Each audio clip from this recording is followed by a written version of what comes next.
Honestly, this is one of the hardest things to do as a business owner, but I think it's the most important. Hey, I'm Jen Sight. I'm a certified life coach and a solo entrepreneur, and I'm here to help you find your inner peace in your business. The way that I always thought about success in business for a while was that it was all about how much money you made, how many clients that you had, how many customers you had. But what I found is that the most important thing that you can do in your business, the hallmark of success for a solo entrepreneur specifically, like if you're not trying to be doing this gigantic startup and stuff, and even in that, honestly, is that do you have a business that is aligned with you, aligned with who you are and your values? Do you have a business that feels like home to you? When you think about working on your business, does it create stress or does it create excitement? Do you have space to have fun and experiment in your business, or does it feel really rigid and constricted? For me, the biggest success that I have in my business is that I have created one that feels fun and is aligned with me. My business never leaves me feeling burnt out. I don't feel like I'm coming into work for a boss that's going to be abusive and emotionally manipulative. It's fueled by authenticity. It's fueled by values like trust and accountability, by intuition and my truth. I can be flexible and be committed. I can be very expansive, and I can also be deeply rooted in who I am. I've discovered that the most important parts for me in a business to know that if I'm running successfully is to know that I am being recognized for my own gifts, my own talents, and that I can see the impact that I'm having on individuals. But I had to do a lot of work to undo all of the conditioning around business, around marketing, around entrepreneurship that put me in a completely different direction.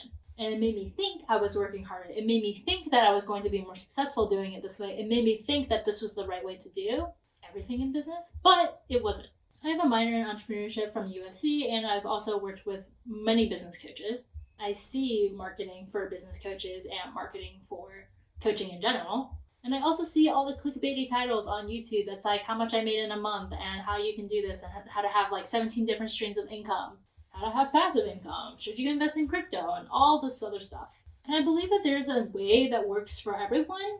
There's definitely not one way to do entrepreneurship, but there's this interesting paradigm where I feel like there's still this old way of hustle, grind, work 24/7, and that's how you find success.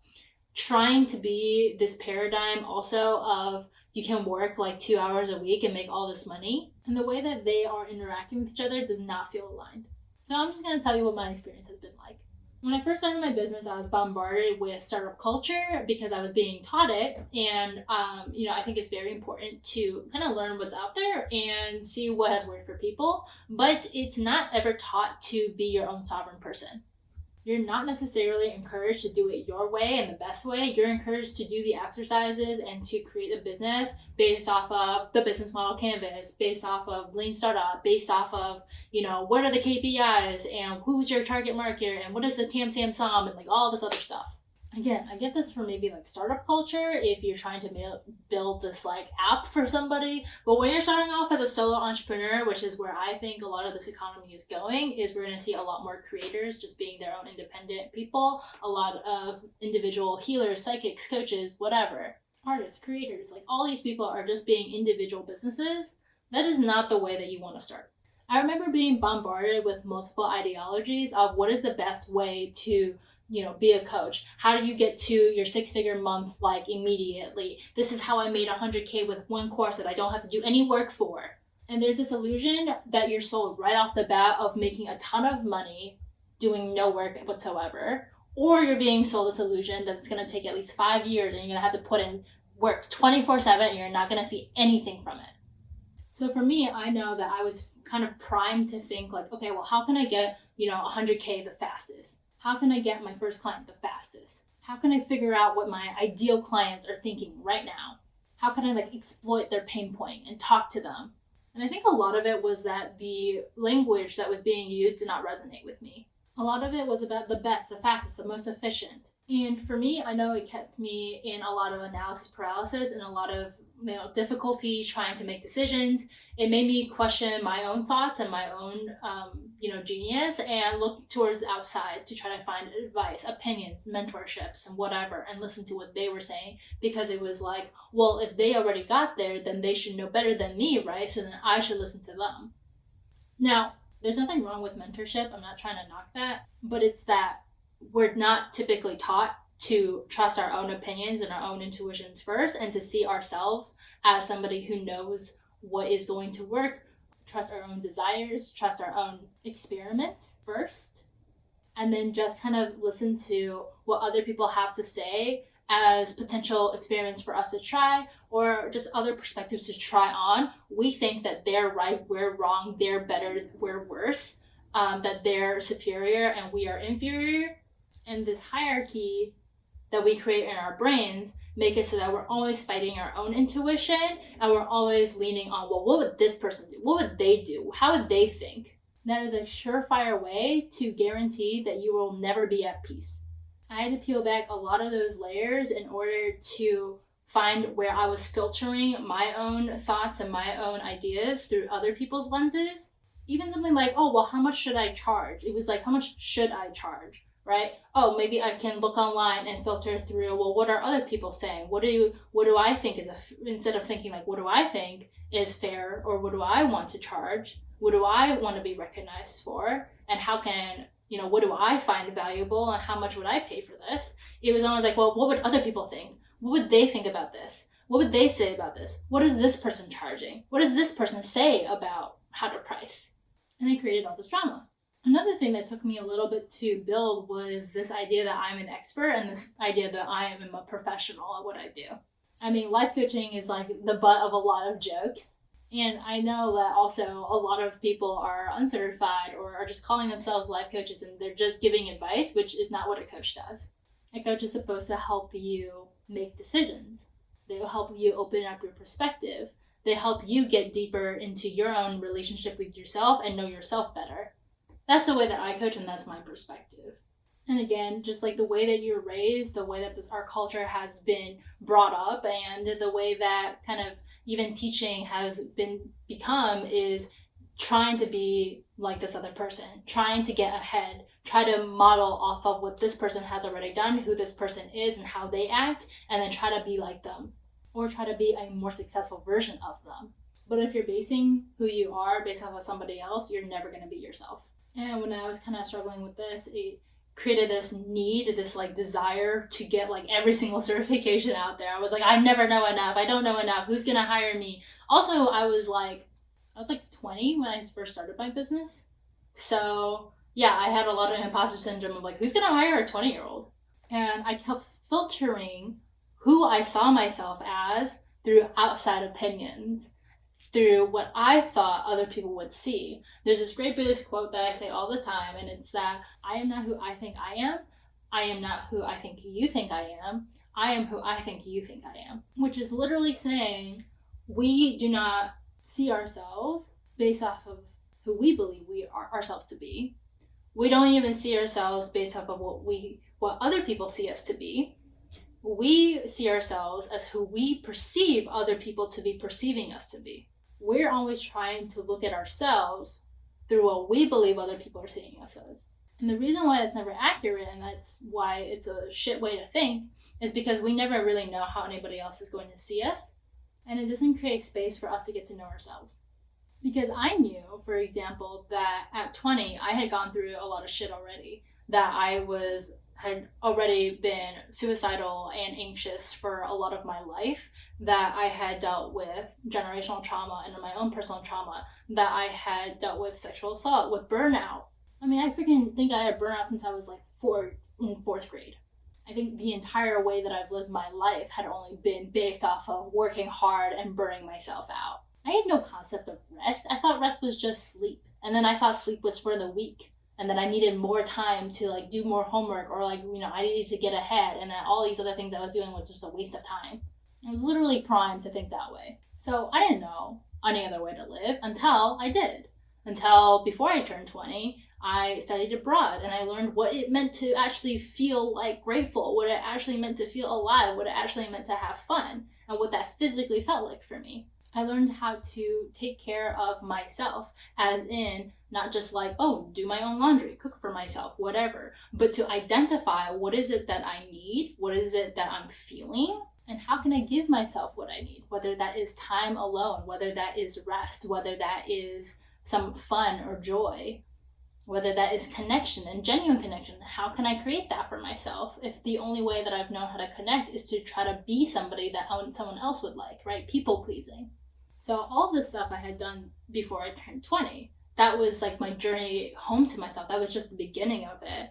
And I was doubting my own genius of how I knew how to get there. I had also dealt with a lot of body image issues, body dysmorphia, disordered eating habits, and I was able to heal my own relationship with food and not feel stressed about it, not have to worry about calorie counting anymore, not have to worry about going out to eat and like having to work it off later, which went against everything else that I was taught to think by the media and by myself and by my own self-criticism. I had to learn how to be my own friend.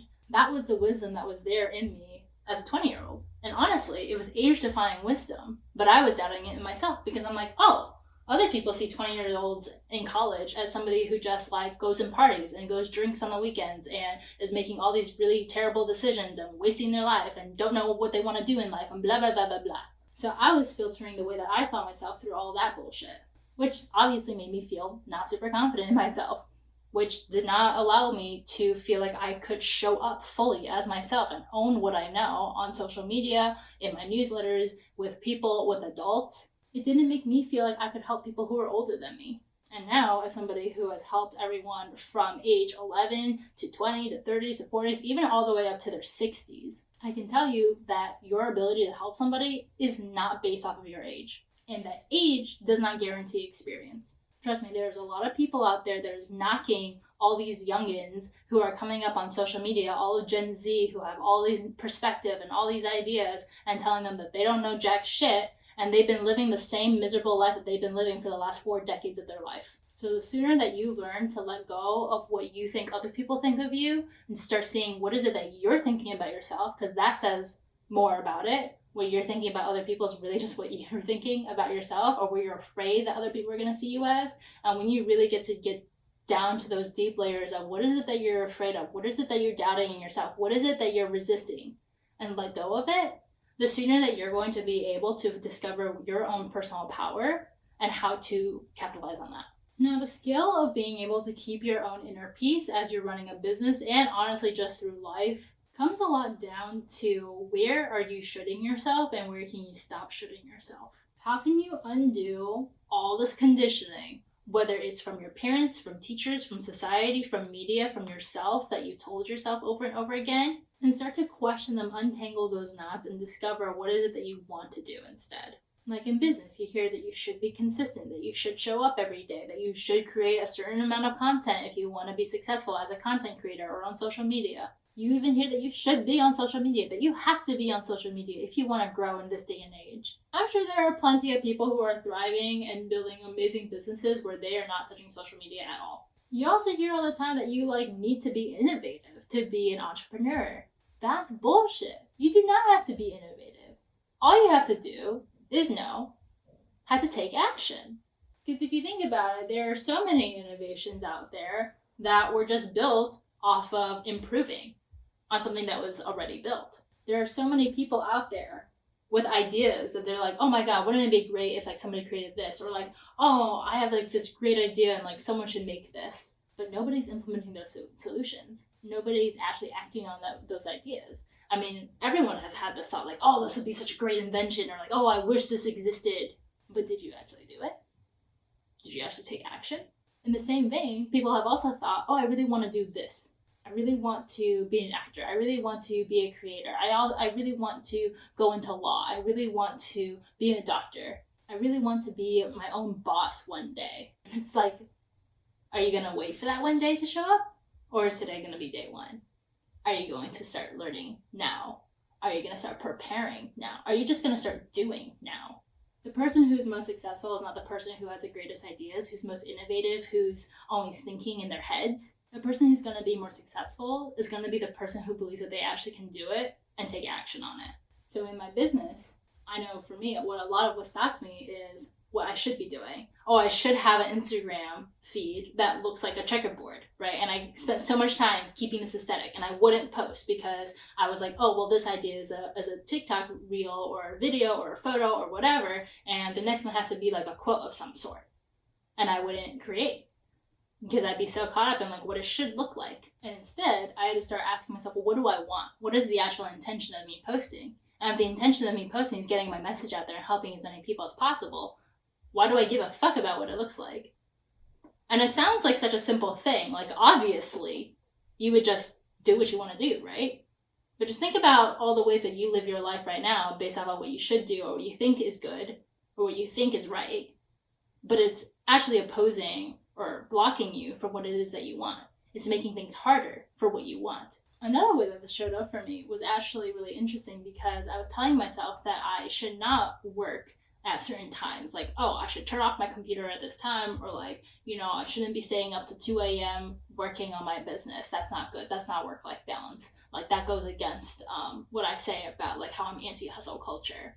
But for me, when I actually looked at it, I was like, actually, this is my workflow. Like, this is what I want to be doing. Because my business doesn't feel like something I have to do and like should be doing all the time, I follow when inspiration hits. And sometimes inspiration hits at like 11 p.m. and then I'm working to 2 a.m. But if you look at how I work throughout the week, sometimes like for entire days on the work days, right, Monday through Friday, I'm like not working. Or I only work a few hours. Or I'm watching TV first. Or I'm like doing tarot cards first. Or I'm taking all these breaks and like going out. Being able to follow your own business intuition and your own creative energy, finding your flow is going to be really important in creating that inner peace. Because if you're not fighting yourself on what you should be doing every day and tying yourself to the schedule, especially if you're someone who's neurodivergent, has ADHD, or just, these linear structures that have been built by mostly white males, or if you have any mental illnesses and like you're somebody who has a depressed brain, has a naturally anxious brain, and you're telling yourself to like kind of get over that and gaslight yourself into a workflow that does not resonate with you, you're just making things harder for yourself. Learn to be able to follow your own personal integrity and your own ethics in your business. Now, one of the biggest things that I think hinders people's ability to be in touch with their inner peace is the scarcity mindset. There's this great book called The Soul of Money by Lynn Twist that talks all about scarcity mindset and breaks it down and breaks the entire paradigm down so that you can be a lot more at peace with yourself. Highly recommend this book. It literally changed my life. But entrepreneurs are almost trained to think this way because you're always taught, money is not guaranteed. You're never going to know when your next like check is going to come in, right? You don't have this guarantee. 99% of entrepreneurs fail. You're trained to think in scarcity and lack mindset way more than the general public. And the general public is already dealing with like, there's never enough. I never have enough. How do I get more? I want more. I don't have this and I want this. And I think people who feel this the most are the people who are starting a business from the ground up, who feel like they already don't have enough resources, that they've already given up so much, that it's going to take so much time and so much energy for like an unknown future, that they psych themselves out and they are always sacrificing their own inner peace, sacrificing the long term of their business and of their well-being for what they believe will give them short-term gains.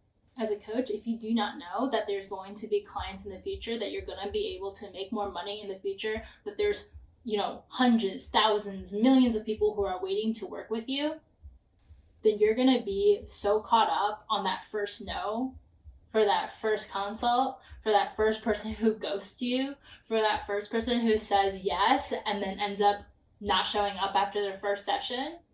These are all things that happen to me, but not only to me, but to like every single coach I know.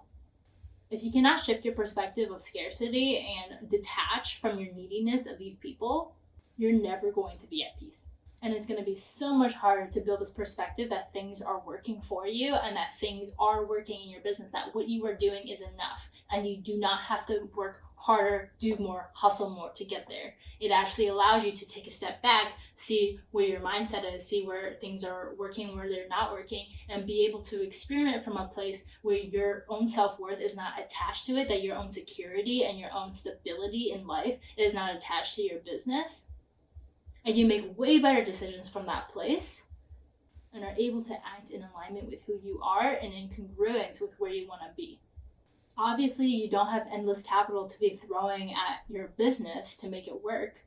And if your business is the only thing that is bringing in income, then yes, you're going to create some stress. Yes, there's going to be moments of scarcity, but trust that that is part of the process of helping you get to where you want to be, and that's not the whole entire state of your business now, right? You might go through periods of thinking, oh my god, I don't know where the next client's going to come from. I don't know how I'm going to, pay this bill, maybe get a supplemental job. But also know that you are incredibly resourced and you're smart enough to figure out how to go about that. So like I said, obviously when you're in the situations, when you're feeling the financial pressure building up, it can be really overwhelming and be difficult to create aligned decisions. But in order to be resourceful, you have to be able to tap into that inner peace. You're not going to make a good decision from fight or flight. So trust your own judgment and invest in being a good steward of your own self. With all this being said, I have 3 tips for starting entrepreneurs, especially if you're a coach, a psychic, a healer, somebody who's a content creator, an artist. Basically, if you are a solo entrepreneur or solo-aligned entrepreneur, as I like to call it. I have 3 tips for you to help you keep your inner peace as you grow your business. Number 1 is don't overthink it. Literally just take a guess at whatever decision that you're trying to make and get going. Because there's always going to be shit that comes up that you didn't anticipate, or something that you didn't think was going to work but was a huge hit. And you never know the how until you get there, so might as well keep experimenting. Confusion and overwhelm is just going to keep you stuck. Number 2 is know who you are. And in order to get there, find a coach who sees you. Now, you hear this all the time with successful people, right? Is that they always recommend getting a mentor or a coach, somebody who can help you accelerate your path. But it's not just about any coach, any mentor. Don't just pay to get into any room. See what resonates with you. Find a coach who's going to help encourage you to make your own decisions. I would not have grown as quickly if I didn't have my own coach who helped me find my own sovereignty, who helped me find my own voice, who helped me trust my own decisions. She was not somebody who was out there saying, hey, I make this amount of money and all this stuff. She talked about it a little bit, but it was really her way of demonstrating how she had a business that was fun, that was joyful, that was fueled by integrity, that really drew me to her. It felt so authentic, felt so real. And that's exactly how I wanted my business to be and how I coach. There are plenty of coaches out there who I feel like are saying that they make millions of dollars, who are saying, hey, I'm going to help you make 100K. I made 100K in this amount of time. And it feels like their money and the money that they make is their entire personality. Not only that, but it's their entire business marketing strategy. The way that I see it is that all that money is a result of something else. It's a bonus result. Just like how having a partner that you truly love is a result of the way that you have been thinking about relationships, the way that you are acting in relationships, the way that you date, the way that you set expectations, the way that you communicate with your partner. That is how you get a loving partnership. It doesn't just fall on your lap. It is a result of the person who you have been. Money is just a result of the way that you've been thinking, the way that you've been helping people. My coach, who had probably made about 200K at the time that I started working with her, has made multi-million dollars since then. And to this day, she still talks about mainly how to be in alignment with who you are, how to be in integrity with who you are, how to have fun in your business, and how to be who you really are. So when you're looking for a coach, look for somebody who's going to wake up that part of you that's really deep, who says, this is who I am, this is what I want. And also makes you feel empowered to no longer need them. And number 3, never doubt your desires nor your genius. You want to be a stand-up comic? Great, go do that. You want to have a social media free business? Great, go do that. You want to help people through mediumships and card readings? Awesome, go do that. Even in the way that you're thinking about how to market your business or strategize for it, if you want to have a longer copy on your website when everyone else is saying oh, be super simple, have icons and just a few words, and then immediately help them go to the consult button. If you want to have a super long copy talking about who you are, how you help people, and whatever, awesome, go for it. You don't want to have a CTA in every single one of your posts? Great, do it. Your desires are sacred, and following it will only unlock your genius more and make it easier for other people to find you, know that you're for them, and make it easier for them to pay you. That's everything for today, and if you want to get more clear on who you are and clear the emotional, mental, and spiritual blockers that might be present in your own life or business, then go to my site, jensway.com, and learn more about working with me. I'll see you in the next one.